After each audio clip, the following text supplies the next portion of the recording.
Pour deux raisons, avons-nous dit hier, les visions et les paroles de Dieu, tout en étant véritables et toujours certaines en soi, ne le sont pas toujours par rapport à nous.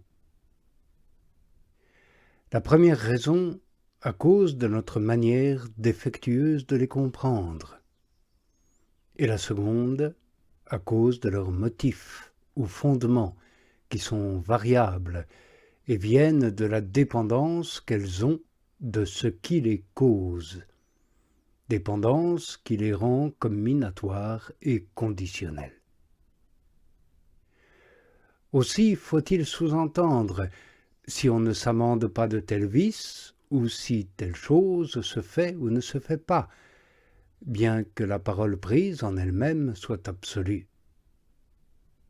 Ces deux motifs seront prouvés par l'autorité de la Sainte Écriture.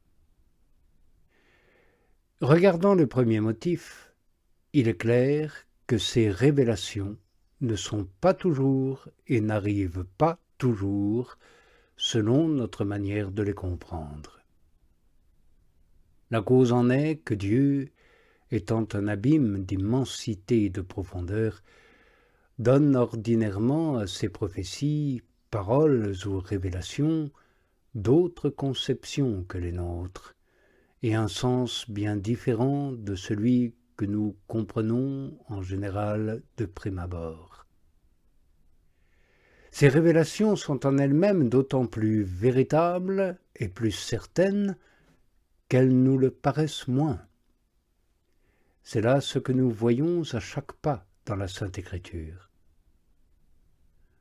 Nous y lisons en effet que beaucoup de prophéties et de paroles adressées par Dieu à un grand nombre de personnages de l'Antiquité ne se réalisaient pas comme ils l'espéraient, parce qu'ils les comprenaient à leur manière et trop littéralement. C'est ce que nous constaterons avec évidence par l'autorité de la Sainte Écriture. Au livre de la Genèse, Dieu dit à Abraham, après l'avoir amené au pays de Canaan, « Je te donnerai cette terre ». Comme cette promesse lui était souvent renouvelée et qu'Abraham, étant devenu vieux, n'en voyait pas la réalisation, il répliqua un jour à Dieu, qui lui parlait encore dans le même sens, « Mais comment et par quel signe pourrais-je savoir que je dois posséder cette terre ?» Alors Dieu lui révéla que ce ne serait pas lui personnellement qui la posséderait, mais plutôt ses enfants, et au bout de 400 ans. À cette parole, Abraham comprit enfin la promesse qui était vraie en soi. Car Dieu, en donnant cette terre à ses enfants par amour pour lui, la lui donnait, pour ainsi dire, à lui-même. Mais le patriarche se trompait tout d'abord dans l'interprétation de la promesse.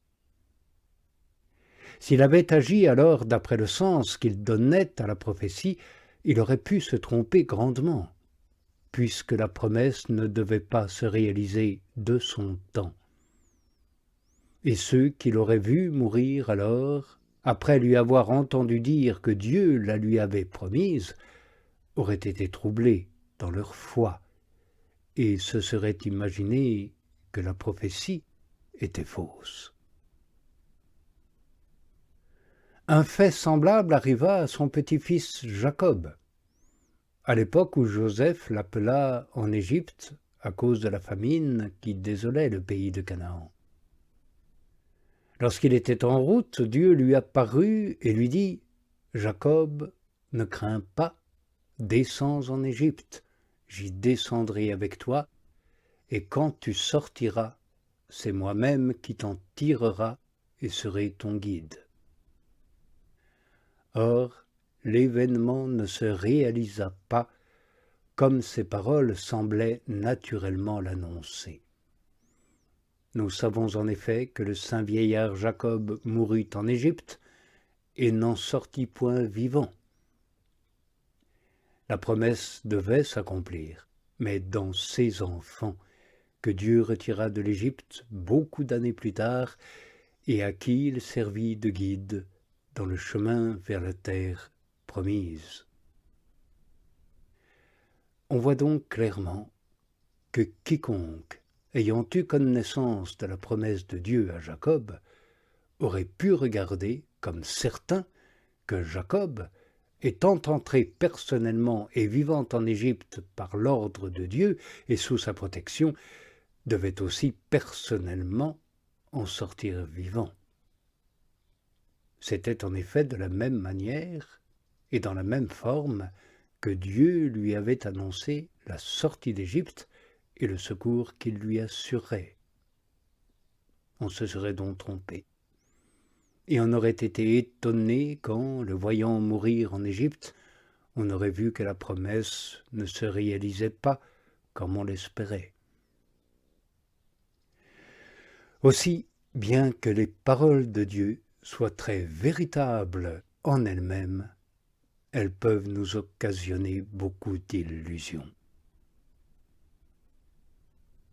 Nous lisons également dans le livre des Juges que toutes les tribus d'Israël se réuniront pour combattre la tribu de Benjamin et la punir d'un certain crime dont elle s'était rendue coupable.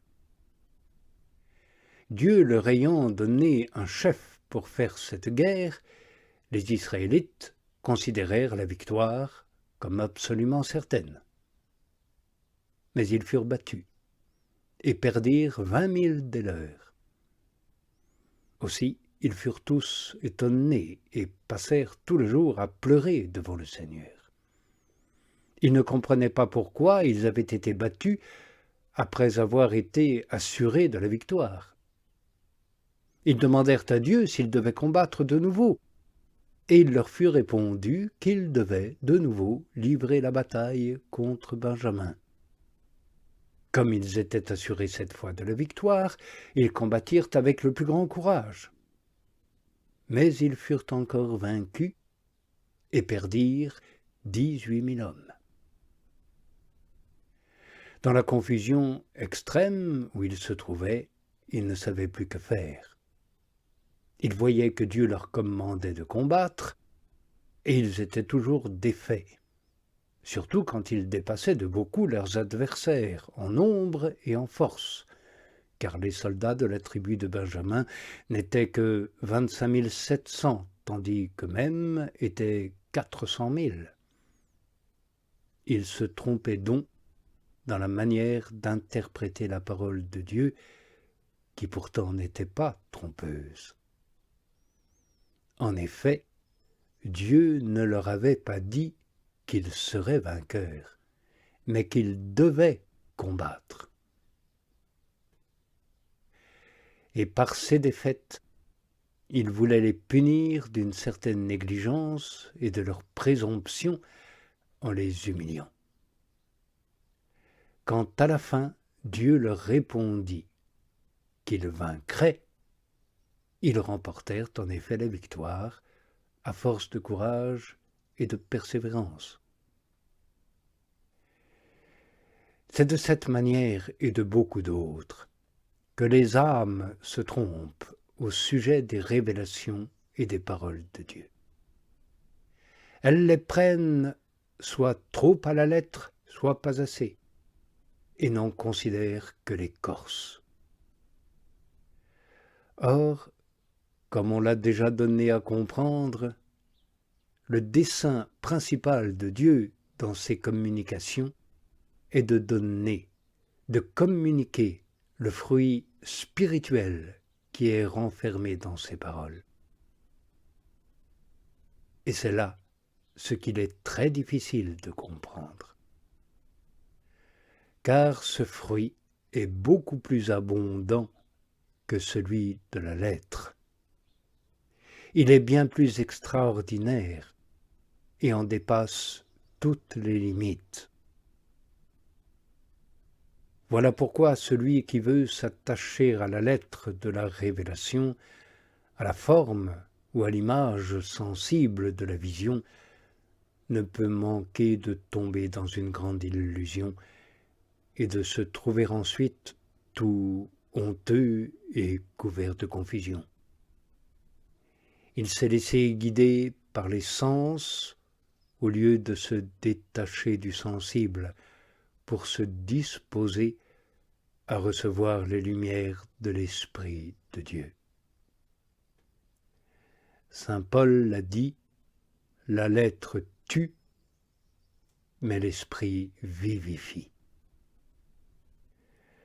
Aussi faut-il, dans des cas de ce genre, renoncer à la lettre qui frappe les sens et demeurer dans l'obscurité de la foi. C'est là l'esprit vivificateur que les sens ne peuvent percevoir.